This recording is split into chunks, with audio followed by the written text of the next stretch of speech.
وَقُلْ جَاءَ الْحَقُّ وَزَهَقَ الْبَاطِلُ إِنَّ الْبَاطِلَ كَانَ زَهُوقًا۔ الحمدللہ رب العالمین والصلاة والسلام علی سید الانبیاء والمرسلین نبینا محمد وعلی آلہ وصحبہ اجمعین، اما بعد۔ محترم ناظرین کرام، احباب گرامی و دیگر سامعین، اخوان المسلمون سے کس طرح سے تکفیری تنظیمیں پیدا ہوئیں اور ان لوگوں نے عالم اسلام کو تباہ کرنے اور برباد کرنے میں کس طرح سے اپنا حصہ لیا، اس پر گفتگو ہو رہی تھی۔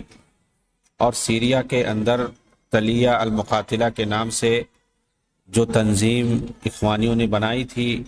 اور اس تنظیم نے کس طرح سے حافظ الاسد کی حکومت کے خلاف، اس کی فوج کے خلاف اور اسی طرح سے حکومتی اداروں کے خلاف کس طرح سے حملے کیے، جس کو بنیاد بنا کر کے اس نے سنی مسلمانوں کو نشانہ بنانا شروع کیا، اور اس کے بعد سیریا کے اندر کس طرح سے سنی اور شیعہ کے درمیان اختلاف ہوا، اور پھر اس کے بعد سیریائی حکومت نے جو مشہور اکثریتی، جو سنی اکثریتی شہر تھے جسے حمات اور حلب، کس طرح سے اس نے اینٹ سے اینٹ بجا دی۔ ان شہروں کا ہزاروں سنی مسلمانوں کا اس نے قتل کیا، اور یہ سارے اخوانی وہاں سے بھاگ کر کے خلیجی ممالک میں چلے آئے، اور وہاں پر مصیبت جو اٹھایا، جو پریشانی اٹھائی، مارے گئے، بے گھر کیے گئے وہ سنی مسلمان۔ یہ تنظیم جس سے کئی ایک جڑے اور ان کو گرفتار کیا گیا، لیکن یہ تنظیم ختم نہیں ہوئی۔ التلیہ المقاتلہ، ابو مصعب سوری جو بہت مشہور ہے، عمر عبد الحکیم، مصطفیٰ ست مریم، اگر دیکھیں تو یہ سب ایک ہی شخصیت کے مختلف نام ہیں، اور بہت ہی مشہور شخص ابو مصعب سوری، اور اس نے کئی نام اپنا بدلا اپنی شخصیت کو چھپانے کے لیے۔ سیریا کے اندر 1958 میں یہ شخص پیدا ہوا تھا، اخوان المسلمون تنظیم سے ملا، پھر چند ہی دنوں میں اسے سیریا کے اندر سرگرم اخوانی مسلح گروہ التلیہ المقاتلہ کا سرگنا بنا دیا گیا۔ یہ اپنی مشہور داعشی کتاب دعوت المقاومہ الاسلامیہ العالمیہ کے اندر دیکھیے کیا لکھتا ہے۔ اس کی بہت مشہور کتاب ہے، یہ تقریباً 1500 صفحات پر مشتمل یہ کتاب ہے، اور 2 اجزاء میں ہے، بہت ہی خطرناک یہ کتاب ہے۔ اس کے اندر اس نے اسلامی حکومت کیسے کی جائے اس کا پورا جو ہے خاکہ اس نے اس میں تیار کیا ہے، اور اس کا نام رکھا ہے دعوت المقاومہ الاسلامیہ العالمیہ، عالمی پیمانے پر اسلامی دعوت کو کیسے رواج دیا جائے۔ جس طرح سے کہ خمینی نے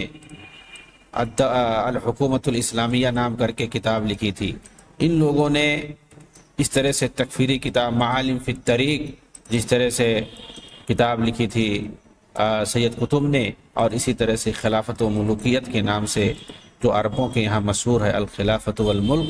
سید مودودی نے کتاب لکھی۔ انہی ساری کتابوں کو پڑھ کر کے، اور ساتھ ہی میں فی ظلال القرآن جس کو دعوتی انداز میں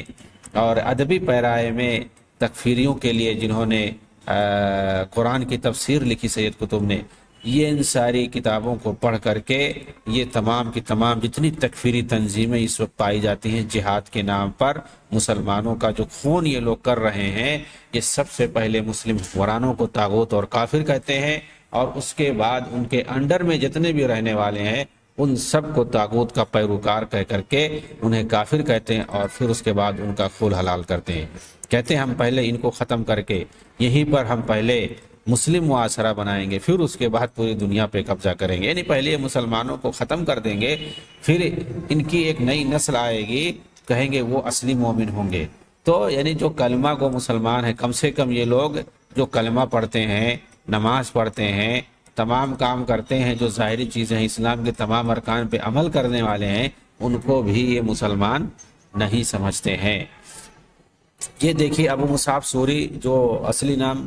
اس کا عمر عبد الحکیم بتایا جاتا ہے، اور بقول بعض مصطفیٰ بتایا جاتا ہے، اس نے اپنی اس عالمی داعشی کتاب کے اندر دعوی المقاومہ الاسلامیہ العالمیہ کہ صفحہ 1368 کے اندر کیا لکھتا ہے۔ حافظ الاسد کے دور حکومت میں اخوان المسلمون تنظیم کی جہادی کیڈر کے زیر نگرانی ٹریننگ کورس میں جس وقت میں شامل ہوا تھا اس وقت میری عمر 22 سال کی تھی۔ یہ ٹریننگ ہمیں رشید کیمپ میں بغداد کے اندر عراقی فوج کی طرف سے دی جا رہی تھی۔ آپ غور کریں کہ یہ بندہ کیا کہہ رہا ہے، یعنی صدام حسین کا یہ دور ہے اور رشید کیمپ پر صدام حسین کی فوج رہتی تھی، وہ کس طرح سے انہیں استعمال کر رہا ہے۔ یہ کبھی صدام حسین کے فیور میں تھے، انہیں استعمال کر رہا تھا، اور ان لوگوں نے حافظ الاسد کے خلاف جب وہاں سے مار کے بھگائے گئے یہ لوگ، لیکن جیسے ہی انہوں نے 80 کی دہائی میں ایران کے خلاف جو لڑائی شروع ہوئی تو ان لوگوں نے کیسے صدام حسین سے دشمنی کر لی کہ ہمارے خلیفہ ہمارے آقا کے خلاف کیسے لڑائی کر رہا ہے، فوراً یہ لوگ ایرانی خیمے میں چلے گئے۔ تو کہہ رہے ہیں یہ 1980 کا سال تھا، رشید کیمپ میں بغداد کے اندر عراقی فوج کی طرف سے ہماری ٹریننگ دی جا رہی تھی، اور اخوانی بڑے بڑے سرغنے وہاں پہ آ کر کے دعوت و تبلیغ کرتے تھے، ان کو وہ سمجھاتے تھے۔ آپ دیکھ سکتے ہیں کس طرح سے اخوانیوں کو اس وقت عراقی فوج استعمال کر رہی تھی سیریائی حکومت کے خلاف۔ ابو مصعب آگے لکھتا ہے کہ ٹریننگ دینے والا ہمارے پاس آیا جو کہ ایک سن رسیدہ بزرگ فاضل شیخ دکھ رہے تھے۔ ان کا تعلق اس پہلے کیڈر سے تھا جنہوں نے حسن بنا سے بیعت کر رکھی تھی جب ان کی عمر صرف 17 سال کی تھی، اور فوجی مسلح فدائی تنظیم میں بھرتی ہونے کے لیے انہوں نے بیعت کی تھی۔ اسی وقت وہ تنظیم خاص کا حصہ بن گئے تھے۔ یہ تنظیم خاص جو کہ ایک خونخوار مسلح تنظیم تھی جسے حسن بنا نے بنایا تھا، اور جس کا ذمہ دار سرغنہ اور لیڈر عبد الرحمن سندھی کو بنایا تھا، اور تنظیم پر اخوان المسلمون جماعت پر جس کی بہت ہی مضبوط پکڑ تھی۔ اسی لیے حسن بنا کے بعد حسن حزیبی جو مرشد بنے تو ان سے زیادہ پکڑ چونکہ عبد الرحمن سندھی کی تھی، اس لیے دونوں میں ٹکراؤ ہو گیا، اور حسن حزیبی نے کیا کیا، عبد الرحمن سندھی کا کام تمام کر دیا۔ اس کی پوری تفصیل ہے، کیسے مارا گیا عبد الرحمن سندھی کو، کیسے بم سے اڑایا گیا، اس کی تفصیل ہے۔ جب عبد الرحمن سندھی کی بات یا تنظیم الخاص کے تعلق سے جب تفصیلی گفتگو آئے گی جسے حسن بنا نے بنایا تھا، اس وقت بتایا جائے گا کہ عبد الرحمن سندھی کو کیسے مارا گیا تھا۔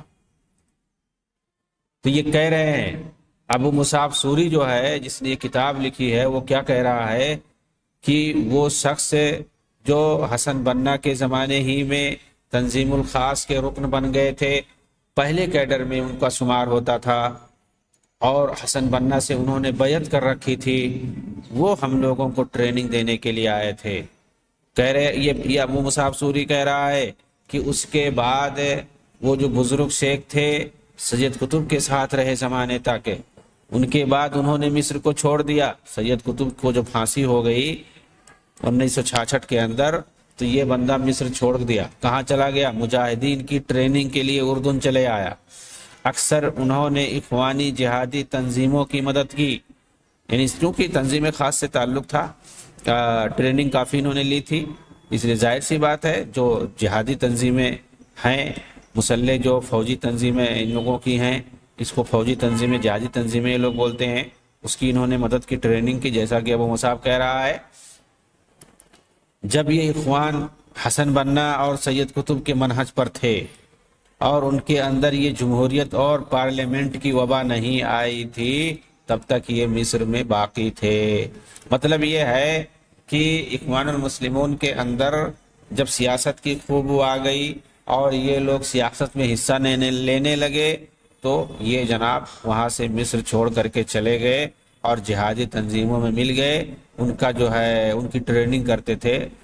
آپ یہاں ملاحظہ کر سکتے ہیں کہ کس طرح یہ حسن بنا اور سید قطب کو ایک کیٹیگری میں رکھ رہا ہے، جبکہ کچھ لوگ دونوں کے افکار میں فرق کرتے ہیں، لیکن یہ صحیح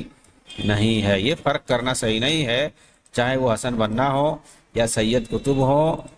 یہ جو تکفیری اور تنظیم کے تعلق سے، تکفیری فکر کے تعلق سے مسئلہ ہے، ان دونوں میں سب ایک ہیں۔ آپ دیکھیں کہ یہ بندہ یہ جو تکفیری نظریے کا حامل تھا اور مسلمانوں کو قتل کرنے کی جو ٹریننگ دیتا تھا،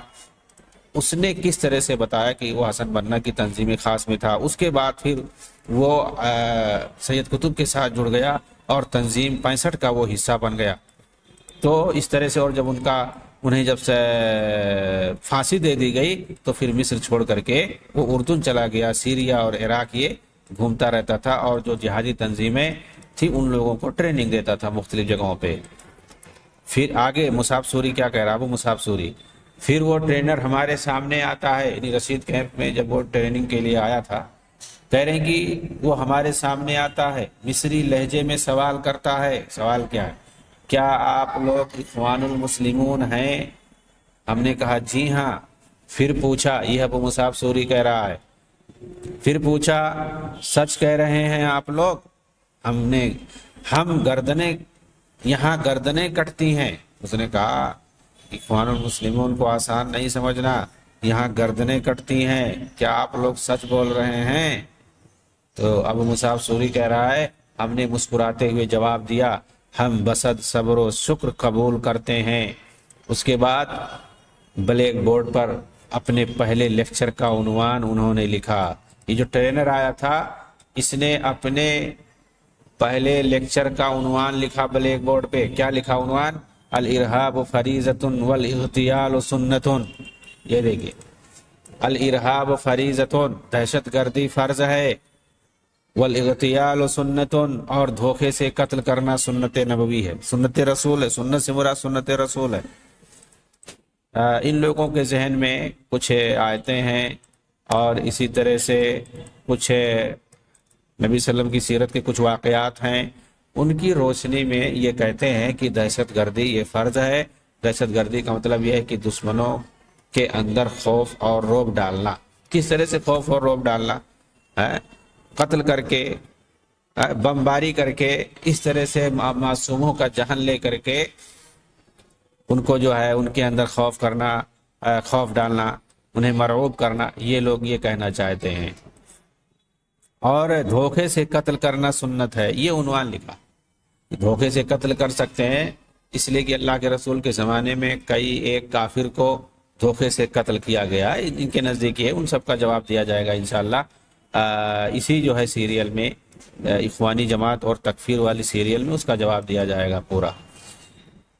تو یہ بندہ پہنچتا ہے اور بلیک بورڈ پہ لکھتا ہے الارہاب فریضۃ، دہشت گردی فرض ہے، والاغتیال سنۃ، اور دھوکے سے قتل کرنا یہ سنت ہے۔ پھر اس لیکچر کے اندر یہ ابو مصعب سوری کہہ رہا ہے، شیخ نے ان تمام مجاہدین کے قصے بتائے جنہوں نے اس میدان میں شہادت حاصل کی ہے۔ کون سے مجاہدین؟ یہ اخوانیوں کے، یعنی اخوانیوں نے کس طرح سے دھوکے سے قتل کیا بہت سارے لوگوں کو بمباری کر کے اور خودکش حملوں کے ذریعے سے، اور پھر اس کے بعد کیسے شہادت پائی، شہادت کے مقام پر فائز ہوئے۔ ان لوگوں کی اپنی جو شہادت ہوتی ہے کہ خودکشی کر لو اس کے بعد شہید ہو جاؤ، وہ اسی کو یہ لوگ شہادت کہتے ہیں، حالانکہ خودکشی سے کوئی شہادت نہیں پاتا ہے۔ یہ ابو مصعب سوری القاعدہ کا اہم لیڈر مانا جاتا ہے۔ اسی کے بارے میں کہا جاتا ہے کہ داعش کا مینیفیسٹو اسی نے تیار کیا ہے، بلکہ اس تنظیم کا یہ فکری اور عسکری اصل قائد مانا جاتا ہے۔ خود تو اس دنیا سے رخصت ہو گیا ہزاروں معصوموں کی جان لے کر، لیکن ساتھ ہی اپنے پیچھے ایک خونی فکر چھوڑ گیا جس کے اثرات دیر تک باقی اخوانی جو ہیں ان کے یہاں باقی رہیں گے۔ اسی طرح کا القاعدہ لیڈر ایمن ظواہری مانا جاتا ہے، جو پہلے اخوانی جماعت میں شامل تھا، مگر اس نے بھی جماعت پر سیاسی الزام لگا کر کے ابو مصعب سوری کی طرح سے الگ ہو گیا اور جہاد کے نام پر تنظیم بنائی۔ یہ بھی خود کو حسن بننا اور سید قطب کے افکار کا محافظ مانتا ہے اور لبرل اخوانیوں سے اپنے آپ کو الگ سمجھتا ہے، یعنی اصلی اخوانی وہی ہے جو القاعدہ اور داعش جیسے افکار اور خیالات رکھے اور عقائد رکھے۔ یہ آپ اچھی طرح سے سمجھ لیں۔ ایمن ظواہری خود کو سید قطب کا شاگرد بتاتا ہے اور سید قطب کے افکار اور ایمان کا حامل قرار دیتے ہوئے کہتا ہے کہ سید قطب کی دعوت توحید، اخلاص اور حاکمیت الہیہ پر قائم تھی جو ہر نظام کے لیے ایک آندھی تھی۔ یہی ایمن ظواہری ہے جس سے اخوانی محمد مرسی نے مصر کا صدر ہوتے ہوئے ٹیلی فون پر گفتگو کی تھی اور سینا کے اندر اپنے مشیر عماد عبد الغفور کو اس کی جماعت کے ساتھ بات کرنے کے لیے بھیجا تھا، جو مصری فوج کے خلاف لڑ رہی تھی سینا کے اندر۔ ایمن ظواہری کی فوج، اس کی تنظیم مصری فوج کے ساتھ لڑ رہی تھی اور مرسی نے اس سے بات کیا تھا اور اپنے مشیر عماد عبد الغفور کو اس سے بات کرنے کے لیے بھیجا تھا۔ اخوانی حکومت کے گرنے کے بعد یہ حقیقت سامنے آئی۔ اخوانی خیر شاطر نے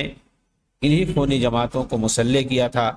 تاکہ موجودہ نظام اور فوج کے خلاف وہ اپنی کارروائی جاری رکھیں۔ چنانچہ آج تک وہ مصری فوج پر خود کش حملہ کرتے ہیں، جبکہ بغل میں اسرائیلی فوج پر کبھی بھی یہ حملہ کرنے نہیں جاتے ہیں۔ اور اخوانی اقتدار کے خاتمے کے بعد مصر کے اندر یعنی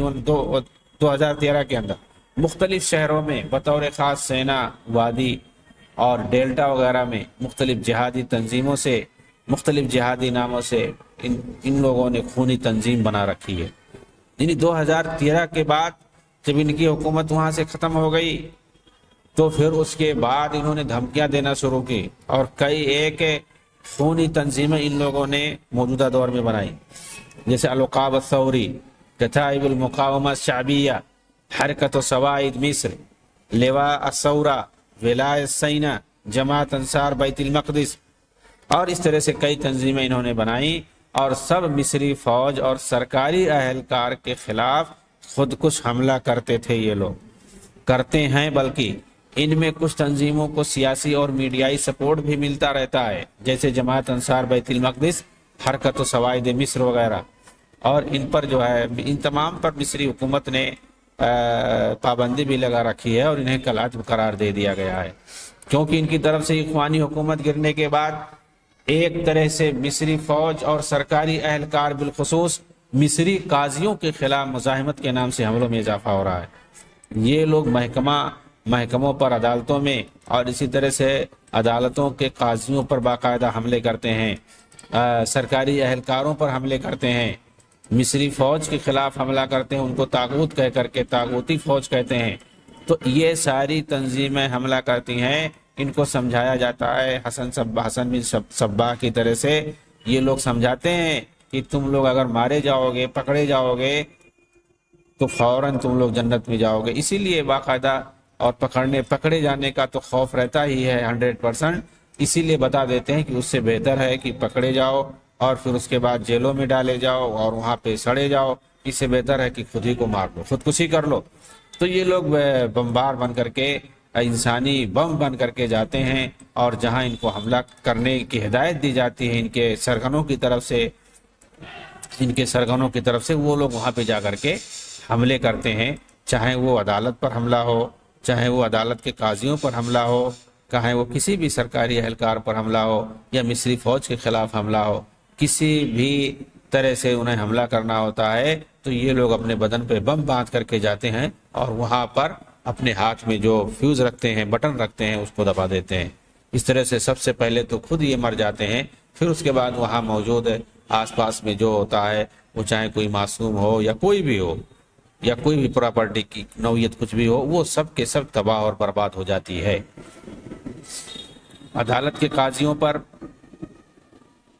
حملہ کرنے میں، خود کش حملہ کرنے کی رواج جو ہے، ان تکفیری تنظیموں نے حسن بننا ہی کے زمانے سے شروع کر دی تھی۔ یہ آج کا نہیں ہے کہ مرسی کے دور کے بعد سیسی کا جو دور چل رہا ہے، اس کے دور میں ان لوگوں نے، بلکہ مبارک کے دور میں بھی ان لوگوں نے کس طرح سے قاضیوں پر حملے کیے اور موجودہ وقت میں کیسے قاضیوں پر حملہ کرتے ہیں، خود کش حملہ کرتے ہیں۔ اصل وجہ کیا، ان کو دشمنی اس وجہ سے ہوتی ہے کہ جو مصر کے قاضی ہوتے ہیں عدالت کے، وہی لوگ ان کے خلاف فیصلہ سناتے ہیں۔ ان کی پھانسی کی سزا جو سنائی جاتی ہے اور یہ پکڑے جاتے ہیں دہشت گردانہ کارروائیوں میں، اور یہ تو اس کو مجاہدانہ کارروائی مانتے ہیں، استشہادی کارروائی اس کو کہتے ہیں، لیکن جب پکڑے جاتے ہیں اور ان کے جو ارکان ہوتے ہیں وہ گرفتار کیے جاتے ہیں تو مصری عدالتوں کے جو قاضی ہوتے ہیں انہی کے ذریعے سے فیصلہ سنایا جاتا ہے۔ تو یہ سب سے زیادہ اپنا دشمن اگر مانتے ہیں موجودہ صدر کے بعد اور فوج کے ساتھ ساتھ تو ان قاضیوں کو بھی مانتے ہیں، اس لیے یہ حملہ کرتے ہیں۔ تو میں نے بتایا کہ یہ جو حملہ یہ لوگ کرتے ہیں قاضیوں کے خلاف، یہ حملہ آج سے نہیں، یہ حسن بنہ کے زمانے سے چلے آ رہا ہے۔ چنانچہ قاضی احمد خازندار اور وزیر اعظم محمود فہمی نقراشی پر حملہ کر کے اور عدالت کو بم سے اڑانے کی سازش کر کے 1948 ہی میں اور 2012 کے اندر دوبارہ دستوری عدالت کا محاصرہ کر کے اور کئی ججوں پر حملہ کر کے انہوں نے دوبارہ یہ ثابت کر دیا کہ جماعت آج بھی حسن بنہ اور سید قطب کے داعشی خارجی افکار پہ قائم ہے۔ ان لوگوں کے زمانے میں، سید قطب اور حسن بنہ کے زمانے میں، جس طرح سے یہ لوگ عدالت کے قاضیوں پر حملہ کرتے تھے، عدالتوں پر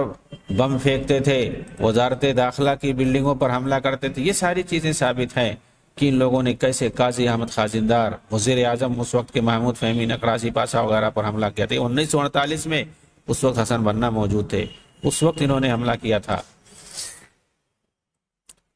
اس خارجی جماعت کی ایک خصوصیت ہے کہ کمزوری کے عالم میں خاموشی سے ہی انڈر گراؤنڈ ہو جاتے ہیں، لیکن جب انہیں طاقت حاصل ہوتی ہے حکومت کی کمزوری کی وجہ سے یا کسی وجہ سے، تو دوبارہ یہ سوراخ سے نکل آتے ہیں اور قتل و غارت گری یہ لوگ شروع کر دیتے ہیں۔ آج بھی ان کا دور جو چل رہا ہے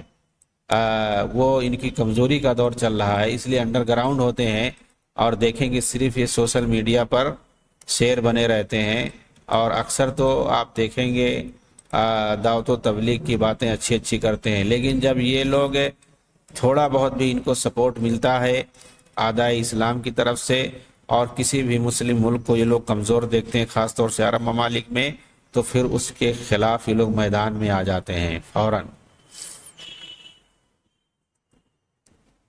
ان کا جو سب سے پہلا مصر کا حاکم جو سب سے بڑا دشمن سمجھتے ہیں اور پہلا جو حاکم ان کے خلاف ہے، حالانکہ جمال عبد الناصر جو کہ اسی اخوانی جماعت میں تھا اور پھر اس کے بعد اختلافات کی بنیاد پر وہ نکل گیا۔ جمال عبد الناصر نے نفاذ شریعت اور اس کی تطبیق کے تعلق سے جس تدرج کی بات کہی تھی، جس تدریج کی بات کہی تھی، اسی تدریج کے قائل خود اخوانی بھی ہیں، بلکہ یہ تو 4 قدم مزید آگے ہیں کہ پہلے جمہوریت سے کام چلائیں گے، پھر موقع ملے گا تو شریعت نافذ کریں گے۔ یہ بات بالکل، چونکہ وہ بھی اخوانی تھا پہلے،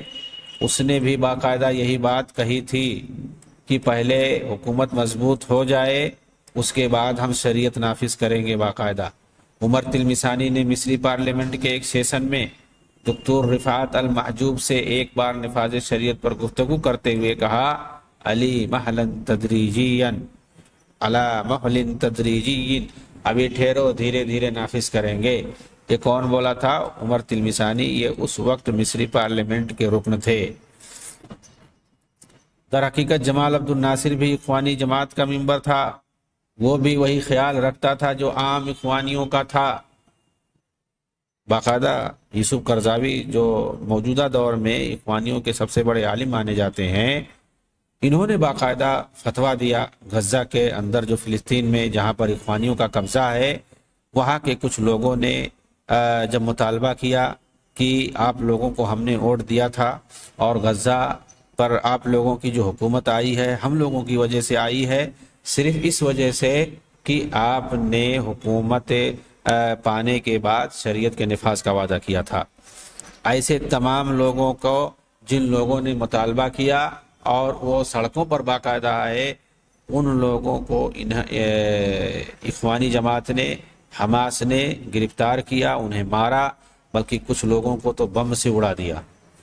اس وقت یوسف قرضاوی سے انہوں نے فتویٰ مانگا تھا اور انہوں نے جواب دیا تھا باقاعدہ کہ ابھی وقت نہیں ہے شریعت کے نفاذ کا،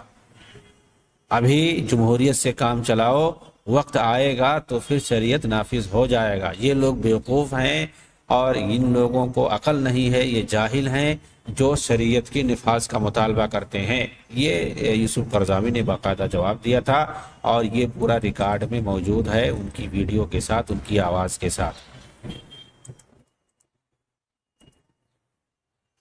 تو میں جمال عبد الناصر کے بارے میں بتا رہا تھا کہ یہ بھی اسی اخوانی خیال کا حامی تھا، کہ پہلے حکومت کو مضبوط کیا جائے، پھر اس کے بعد نفاذ شریعت کیا جائے گا۔ مگر چونکہ وہ ایک عام ممبر ہونے کی وجہ سے ایک ہی جست میں صرف جماعت ہی کا نہیں پورے ملک کا صدر بن گیا، جبکہ اخوانی قاعدے کے مطابق کئی مرحلوں سے گزرنا پڑتا ہے، پھر وہ بڑے پوسٹ پہ جاتا ہے۔ چنانچہ پہلے ان کے یہاں اخ عامل سے اخ مجاہد، پھر اس کے بعد نقیب، پھر نائب، پھر مرشد، پھر ملک کا سربراہ ہونا چاہیے۔ یہ ان کے یہاں اسٹیپ بائی اسٹیپ ہے۔ اسی لیے جماعت نے انقلابی فوج اور اس کی حکومت کا ساتھ چھوڑ دیا اور اس کی تکفیر کر دی کہ یہ تو جماعت کے اصول سے نکل گیا، اس نے خلاف ورزی کی ہے، یہ ایک اخ عامل تھا، پہلے مقام پہ تھا، یہ اچانک کیسے آخری مقام پہ پہنچ گیا، مرشد سے بھی آگے پہنچ گیا، ملک کا حاکم بن گیا، سربراہ بن گیا، یعنی خلیفۃ المسلمین کا مقام اس نے حاصل کر لیا۔ اسی لیے اس کی تکفیر کر دی گئی، خاص طور سے حسن حزیبی جو اس وقت دوسرے مرشد سے اخوانیوں کے، انہوں نے تکفیر کر دی۔ بہت سارے اخوانی ممبران جو تھے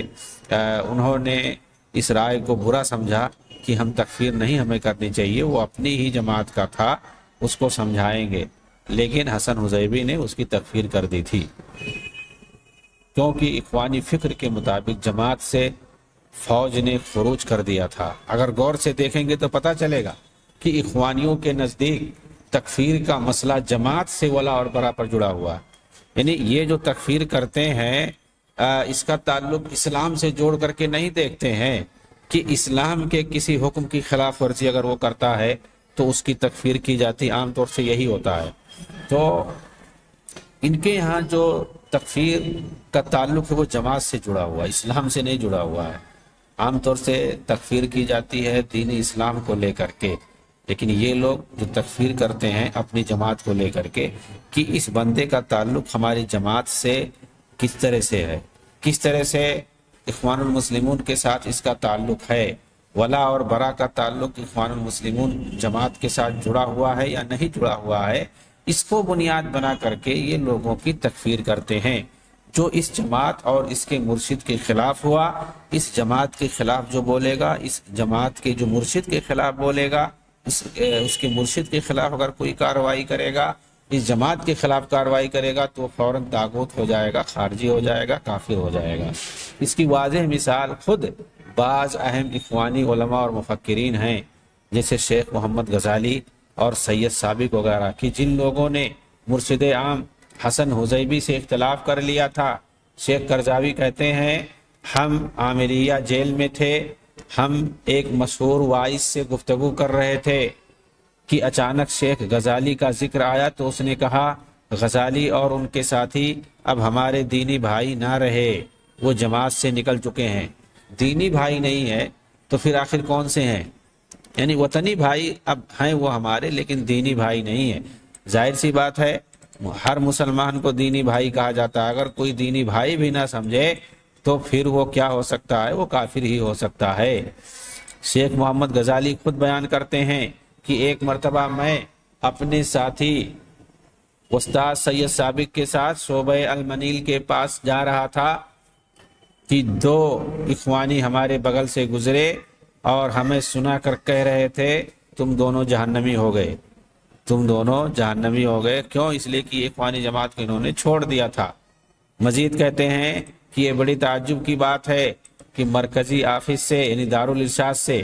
ہمارے نکلنے کے بعد مسجد روضہ میں جمعہ کے خطبے میں یہ تاکید سے بات کہی جانے لگی کہ جماعت کی قیادت کے ساتھ محبت اور ولا گناہوں کو ختم کر دیتا ہے۔ یعنی یہ لوگ ایسی سوچ رکھتے ہیں کہ اگر جماعت کی قیادت کے ساتھ محبت رکھو گے، ان کے قائدین اور مرشدین سے محبت رکھو گے تو پھر گناہوں کو معاف کر دیا جائے گا، اور جماعت سے خروج کرنا ساری نیکیوں کو ختم کر دیتا ہے۔ جماعت سے اگر نکل گئے تو پھر تمہاری ساری نیکیاں برباد ہو گئیں، جس طرح سے اسلام سے نکلنے کے بعد ساری نیکیاں برباد ہو جاتی ہیں۔ اور جو لوگ جماعت کو چھوڑ رہے ہیں وہ جاہلیت کی طرف جا رہے ہیں، کیونکہ وہ بیعت کو توڑ رہے ہیں، بیعت کو توڑ رہے ہیں۔ ایسا لگتا ہے کہ وقت کا خلیفہ اور حاکم ہو، حالانکہ یہ لوگ خود ایک بیعت کیے رہتے ہیں حکومت وقت سے، اور دوسری طرف یہ خود اپنی بیعت کراتے ہیں، حالانکہ یہ خود جاہلیت ہے کہ حکومت سے بیعت کر کے اپنا خود بیعت کرائے۔ یہ خود جو ہے ایک طرح سے اگر دیکھا جائے تو یہ خود ایک طرح سے تکفیر ہے، نہیں کر سکتے ہیں، یہ جاہلیت کی موت ہے کہ آدمی اگر کوئی جو ہے کسی سے بیعت کیے ہوئے ہو وہ اپنی بیعت نہیں کرا سکتا ہے۔ اور جب انہوں نے حسن حزیبی سے بات کرنے کی کوشش کی تو انہوں نے ان سے کفار جیسا معاملہ کیا۔ غزالی کہتے ہیں جب ہم نے ان لوگوں کی یہ حالت دیکھی تو ان سے نفرت ہو گئی، کیونکہ یہ بھی ہمیں کفار اور فساق کی طرح سمجھنے لگے۔ ایک بار اسی طرح کا سامنا شیخ کرزاوی کو بھی کرنا پڑا، ان کے بعض تفردات اور اجتہادات کی وجہ سے۔ اس کی تفصیل ہم بتائیں گے۔ وآخر دعوانا ان الحمدللہ رب العالمین، والسلام علیکم ورحمۃ اللہ وبرکاتہ۔